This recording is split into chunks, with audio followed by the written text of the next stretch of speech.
Well, in the middle of tragedy and triumph, I've learned how to take God at His word and trust Him with every circumstance. Join us to hear more about God's faithfulness through turbulent waters in my latest book, where I share some very sacred things with you. It's entitled Through the Storm. And if you're enjoying Table Talk, be sure to like, comment, subscribe, and remember to click that notification bell to stay up to date on all of our latest posts. What do you do when you find yourself caught in the middle of a storm? The reality is that storms will come and interrupt your plans. Pain and disappointment don't have to define you.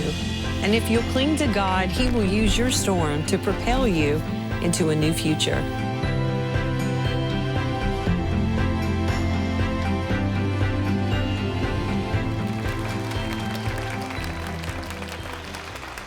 Well, you know, loss and heartbreak can be difficult to overcome, but God never meant for you to go through it alone.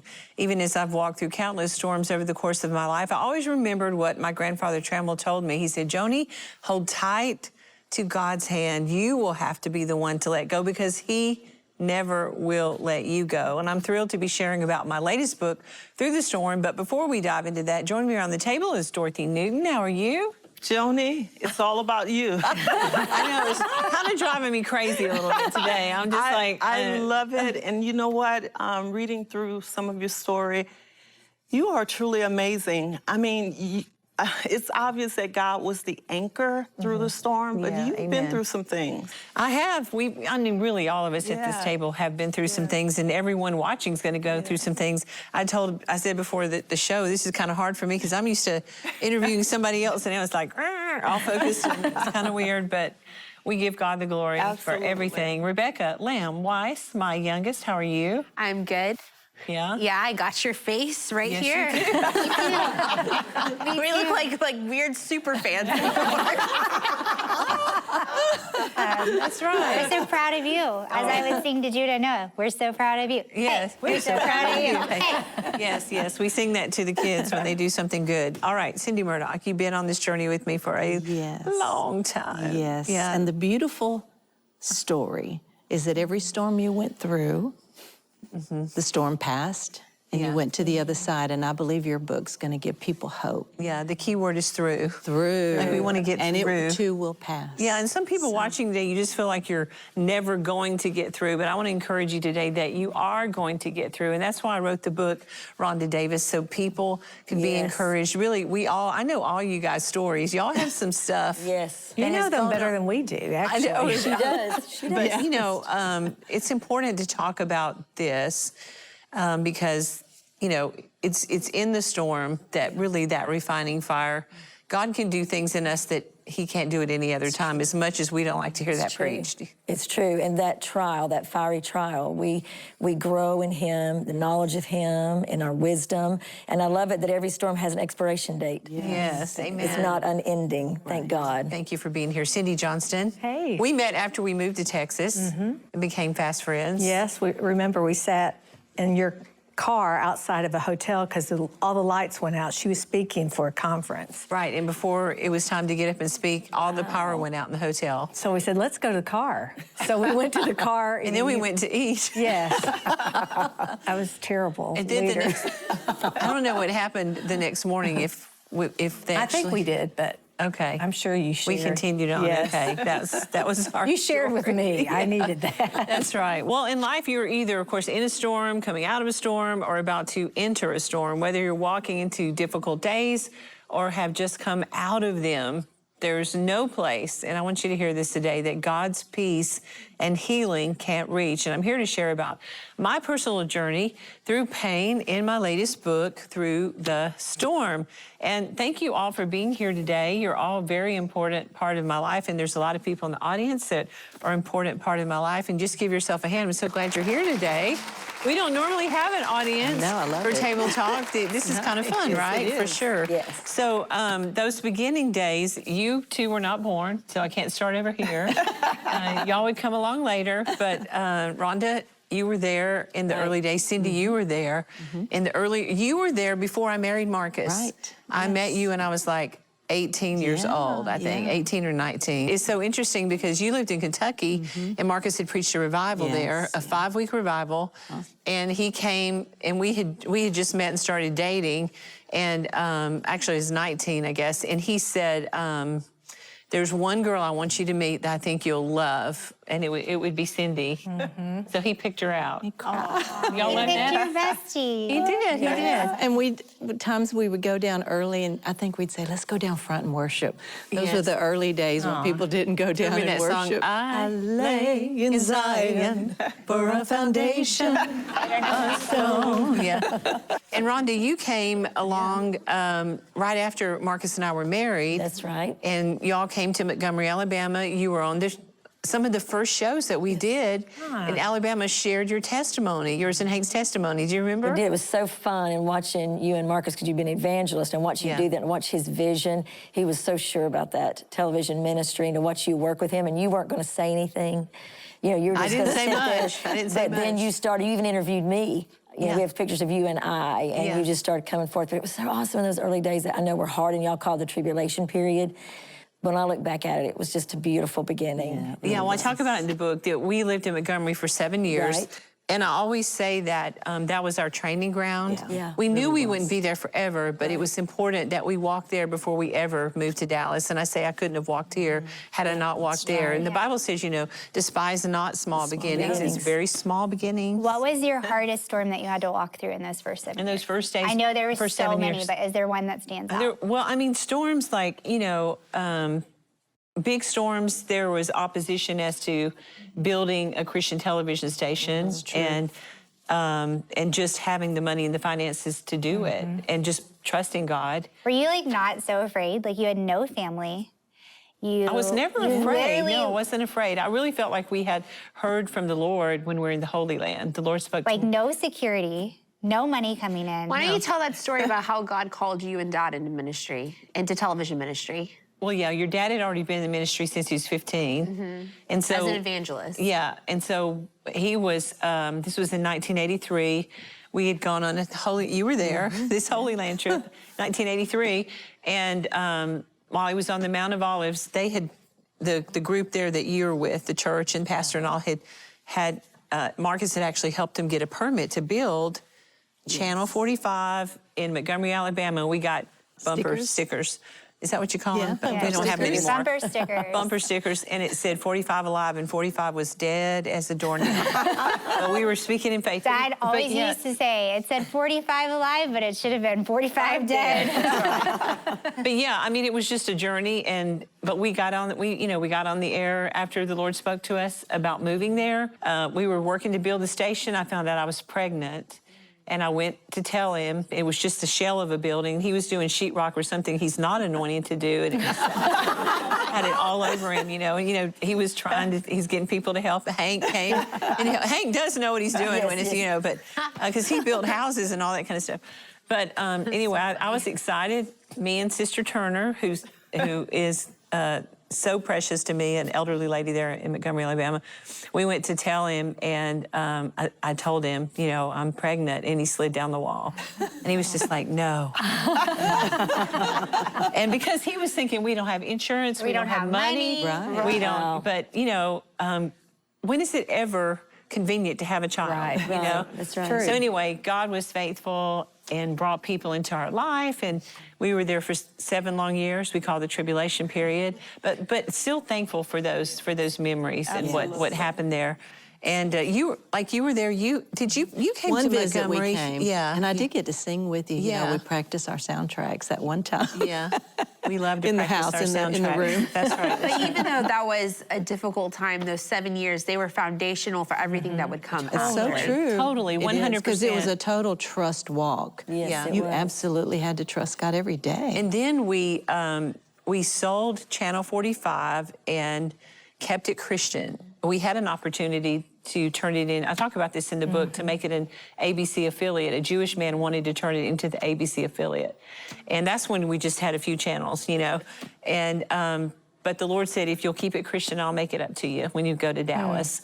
So we sold it for the debt on it and financed it. So then we had no money. So we came here with nothing. Rachel was 9 months old. Jonathan was 4. And it was just starting all over again. Again, we knew no one. We had, you know, and I tell about some of those early stories of God's faithfulness in building that. Now, we had a little bit more knowledge about how to do it, but now we're in the top 10 market, and your dad's objective always is how many people can we reach? I want to reach the most people. And so... But don't you think that, like, every storm you went through, it was an opportunity for the Lord to grow that trust and faith in you? Because it's like, if you hadn't gone through that 7 years, do you think you would have been prepared for the bigger storms that were ahead? No, I mean, you know, whether you want to call it a storm, a trial, a difficulty, whatever you're calling it today, I can say that through every one of those, because some storms are self-imposed, and some you have nothing to do with. It's just totally out of your control. But regardless, the Word of God is true, and He said, I'll never leave you, I'll never forsake you, I'll go with you to the end of the world. So is that true or not? Is He faithful? If you hold on to His hand through it, if you trust Him through it, you know, His timing may not be your timing, but He is going to be faithful. And so, you're right, with every difficulty, with every storm, with every battle, it would be like, okay, we got through that one, put that notch in the belt, you know, and I've got lots of notches, I mean, all the way around here, where God has been so faithful. But of course, the biggest storm would be coming, and I talk a lot about that in the book because there were so many narratives out there about Marcus getting sick and COVID, and of course we were doing all the shows and helping people with information that was being censored, and so I tell the story of what happened, and of course y'all can come into this story now because you're born, and but yeah, with 7 years in Montgomery, we come to Dallas, we build Channel 29, not having any idea, and I tell a little bit about that. But were you working with Pastor Marcus or just taking care of the kids at home? Or no, not just, but taking care of I the was beside him in Montgomery. He actually said, I want you to sit here beside me. So I did. I sat there and said nothing for a long time. And then one day I can't imagine that. I know. He says he created a monster. He said, you got to get your own show. Now you're talking all the time. But he just said, there's a lot of women that watch Christian television. I want you here beside me. But for about 3 months, I really struggled, didn't say much. But finally, one night I was getting ready and the Holy Spirit said, I tell you what, you go and be yourself, and I'll go with you. So good. And I'll tell you what to say. I'll give you the questions to ask. I'll bring the thoughts, you know. And I always say we've been doing that ever since. I mean, that's absolutely the truth. But Dad saw something in you that you couldn't even see in did. yourself. And God knew there was something, And He was your biggest supporter, champion, and... Even with your singing abilities. I mean, it was Him that encouraged you to sing. He was. He was going to get behind you and push you until you went. Yes. He was amazing at that. But, you know, what I say to people is that when you really connect your life to the one who created you, that God knows things about you that you don't know about yourself. That is so true. And He has things He wants you to do, and purpose. Many of you watching, you still have incredible purpose ahead of you if you will surrender those gifts and talents to the Lord. And for me, I didn't know that, but you could see little signs of it because when I first married your dad, I interviewed my grandpa Trammell. He was in his 70s. I put a tape recorder, I don't know if y'all know what that is or not, up under his chair and turned it on, didn't tell him it was under there, and said, Grandpa, tell me your whole story, because I wanted to hear the whole story. So you could see that it was there, but it just hadn't developed. So I know that people will be interested to hear what happened when Marcus went into the hospital. I know, Rebecca, you had just a complete peace knowing that your dad was going to be okay. Externally, I remember when they came to pick him up from the home, he already had COVID for a while, and they took him in an ambulance. I remember driving in my car and thinking, God, what is going on? Like, why is Dad ending up in the hospital? This doesn't look good. But when I prayed, I had such an overwhelming peace. And so in my mind, I interpreted that peace as, oh, he's going to be fine. He's going to come out of this fine. But that wasn't what happened. The peace was God telling me, I'm in control and I'll carry you through this. And I got you. But the whole time he was there, I was standing in faith. I was like, everything's going to be fine, because anytime a crisis happens, just like you, I turned, to the Lord. And you were, of course, when we got to the hospital, you were pregnant, and this was the COVID wing. So you didn't come up as much being pregnant. And of course, Rachel, you and Rebecca and Jonathan and all of the my in-loves were a great blessing during that time. And you especially, not to tell every detail, because you can tell the story one day. I've never told these details before. Yeah. But yeah, I mean, I was there the night before because he was pretty rough at home and wanted to give you sleep, and it was pretty bad. And I remember thinking, I know my job here is to let you sleep, but this is like, I was scared, and it was very serious. And so like, I woke you up one time and you're like, no, and then like, it's fine, this is what you do, and this oxygen went back up, but then it was like every time he had to get up to go to the bathroom, it was a lot. So I was really relieved, like Rebecca said, when he went to the hospital, like, okay, they're gonna be able to help us now, and this is gonna be okay. Because his breathing was what was being affected. His oxygen. I remember I just felt so unsettled, even though I hadn't slept the night before. And so I just felt like there needed to be somebody there with him. And so I called the hospital and called the hospital and called the hospital until finally I was able to get through to someone. And I said, is there any way that you can just allow us to be there? And well, no, you asked her to, I'm calling to check on my dad, and I think you started crying, and she said, well, if you, we'll let your mom come and stay in the room, but she can't leave. If she comes, she has to stay. So I had already not had a lot of sleep, and I remember we took him to the hospital. They wouldn't let me go up, and then came home, and I just took a bath and just laid down to go to sleep, and the phone rang, and Rachel said, Mom, I got through the hospital, and they'll let you come. Yeah.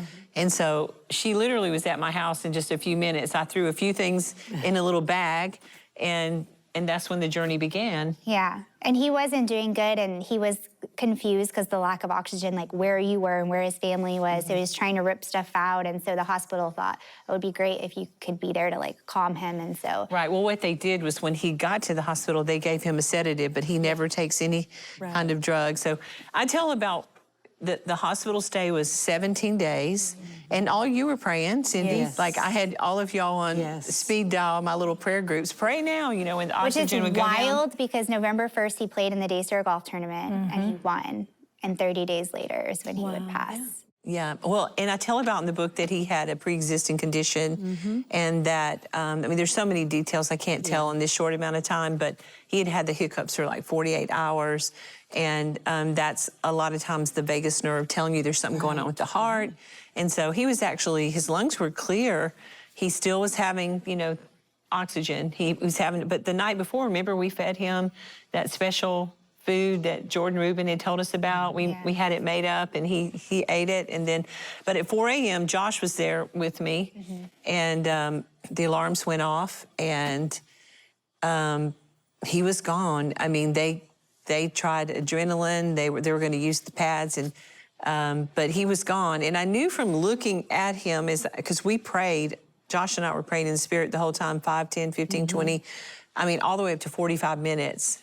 And finally, I just said, well, I knew that was his shell, and I knew that his spirit was gone. I have interviewed people, and I wondered, and we were trying to call him back, get back in this body right now. You're trying everything. The devastation of the kids, and for me, is that we just knew he was going to be fine. I never for 1 second did I ever think.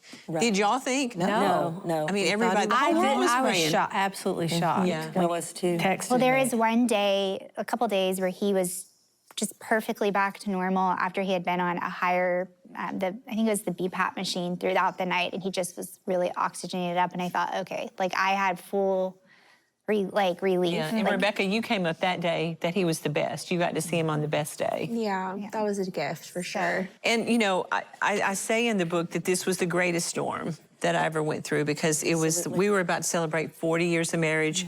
We had been, he had been about to celebrate 50 years of ministry. Wow.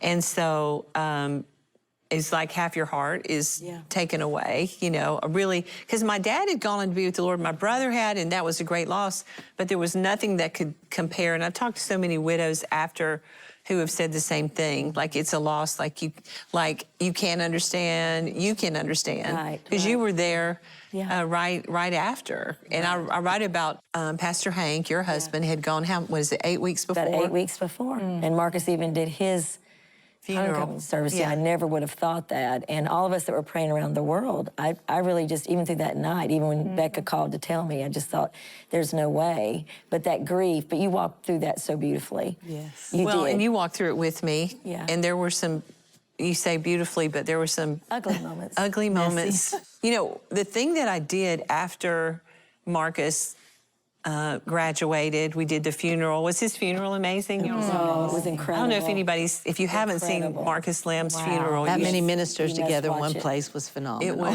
It was amazing. Yeah, it was. But, you know, I had to make that decision. Am I going to keep getting up? You had to make the decision. right. Were you going to carry on with the church? Well, and people tried to tell you and me, you need to take time off to grieve. You need to go away somewhere Take for a a year. sabbatical. But actually, it was our focus and our mission that the Lord used to keep us alive. Yeah. that right, too. right. keep And us it was focused. because I can say that even when trouble comes, keep doing what God has called you to do. Amen Keep to that. loving people, keep Yes, serving people, yes. keep praying for people.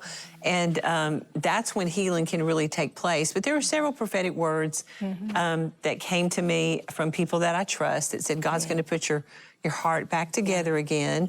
And so anyway, I tell some of the early Montgomery stories. I tell stories of coming to Dallas. I tell stories of different lawsuits. I tell when your dad went to be with Jesus. And I will say this, and I'll say it till the day I die, that he accomplished more in one lifetime than most people would do in 3. Yes, he did. And so he heard, well done, good and faithful servant.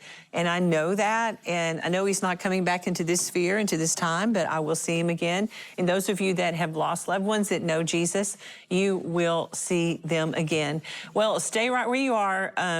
There is a happy ending, and there always, I tell you what, God will take those storms you go through. There is joy in the morning, and weeping may endure for a night, but joy comes in the morning. Stay right there. We'll be right back.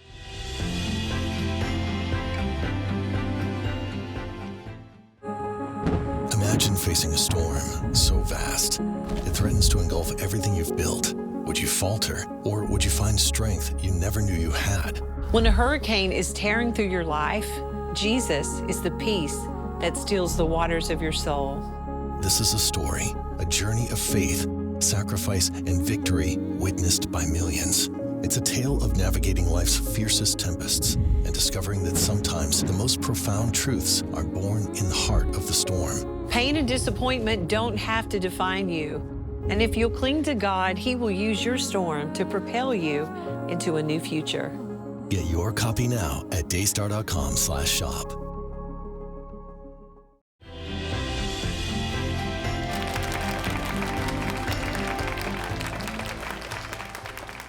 Welcome back, everyone. I'm sharing about my latest book, Through the Storm, and although we all experience hurt and disappointment, it doesn't have to define you. In fact, by surrendering your suffering to God, you can many times stand stronger than ever. And on the other side of it, I think that you have an empathy and an understanding, and God can actually use what you went through to help other people. And I pray that's what He does for you today. Well, and at the end of the book, I share that there are several prophetic words God gave me that He was going to put my heart back together again. You girls can attest to the fact that your dad told me on multiple occasions that if he were to graduate before me to heaven, that he would want me to do what, Rachel? Yeah, he wanted you to get remarried, and you always said you never would, and he let you know that he would. If something happened to you, he was like, I would have to get remarried. Like, so, but you always are like, there's no way I would get married again. Okay, so. All right. Well, but look at you. I know. It's funny those things you say you're never going to do, right? That's right. The Lord said, I'm going to put your heart back together. I just told the Lord, do you, whether I'm single or whether you have someone, it would have to be you to bring that person into my life. And that's what He did. And I tell the story in the book because we don't have time to tell the whole story, but I know you want to see who God brought in my life. Yes. Dr. Doug Weiss is in the house. Baby. Hey there. All right, so it was a surprise to you as much as it was to me how the Lord brought us together. I tell the story in here. You did a good job. Because I don't have the time to tell the whole story. But thank you for coming alongside, being such a blessing to me and to our audience at Daystar, and just encouraging me to lead and continue on what God's called us to do. Absolutely. I mean, I really feel like God brought us together, and it was a God thing. And we stayed accountable to Jimmy during the whole time. Yeah. Stayed pure. You know what I would tell any couple to do. Right. And fell madly in love, and we thought it'd be a good idea to be married. Right? For sure, that's right. Well, you know, I think that's an important part. I mean, for us, is to have accountability. And Cindy, you are a part of that. Rhonda, you are a part. Cindy, and I know Rhonda, your wisdom to me was what early on? Slow down. You told me, because this was like when we first started. Yes. And so it would be almost a year later that we got married. So we did that. Jimmy said the same thing, walked this journey with us. And you had time, you and Darius, who, Darius, your husband, one of Marcus's best friends, got to check him out before we got married. Is that right? And I said, okay, give me your take on this. Yes, you kept saying, I want you to be honest and tell me. And so if there was ever a question that arose within me, I would always ask. And from the first time I met him, I could see how much he cared about you, and that meant a lot to me. Yeah, Cindy. Yeah, and I would listen to your heart many, many mornings over coffee. And With our coconut creamer. Yeah, with our coconut creamer, delicious. But I would listen to your heart, and I bore witness with what I felt like God was allowing to happen in your life. And I remember Doug from timeless table talks that we did together, and his professionalism. And so, yeah, I embraced your joy and what you believed God had for you. And so I guess we are now at the like 9 months married now? Almost 10. Almost 10 months? Yes, ma'am. Okay, all right. Well, thank you. Thank you for being here today. Anything you want to say to encourage people as far as people that are watching that are in the middle of a storm? Absolutely. You know, this has been a great show about talking about the storms that you go through. And there's many of them that we go through: financial, relational, interpersonal, our past, things like that. And that's why the number's on your screen to call 24/7. And we talk about Jesus a lot here too. And if you don't know him, just call out to him and say, Jesus, I want you to become Lord. I want to follow you. I want someone to go through with me with the storm. If that's you, just say that prayer from your heart. But be encouraged, no matter what storm happens, whether you've created it, others created it, life created it, God can be with you. And not only can he be with you, he can bless you if you will just go through. I feel blessed. I went through some storms. I could write my own book on this. And God has always been faithful to me. He's always faithful to everyone who just keeps holding his hand in that time. And sometimes he brings you out to just show off, to say, see what I can do? That's right. See what I can do? That's right. And he's a good God. And I believe he can do that for people that are watching as well today. Well, we are out of time. I want you to remember that no matter what you may be going through, God will never leave you and he will never forsake you. That's what the Word of God says, and you can trust it. You can confidently hold on to his hand, even in the darkest times, and know that he will never let go of you. I know some of you feel like your trial is going on and on and on, but I can tell you there is an ending in sight. You are going to come through it. Don't give up. Don't faint. Don't be weary in well-doing. Continue to allow God to use you in the way that he's always used you. Get up every morning, wash your face, and continue on in your destiny. And if you're watching today and you're weathering your own storm, that's why that number's on the screen. We have amazing prayer partners. They're standing by ready to pray with you. And make sure you grab a copy of my book, Through the Storm. You can follow us on all social media platforms. It's on Amazon as well. Leave us a comment to let us know how today's show touched your life. Make sure you subscribe to the Joni Table Talk podcast. It's available now across all top podcast apps. I want to thank you so much for watching. Thank you. Thank you, baby. Thank you. Thank you, friends. Thank you, family. Love you all very much. And just excited about what God has for your future. You be encouraged today. Guess what? You are coming through this storm. Bye-bye for today.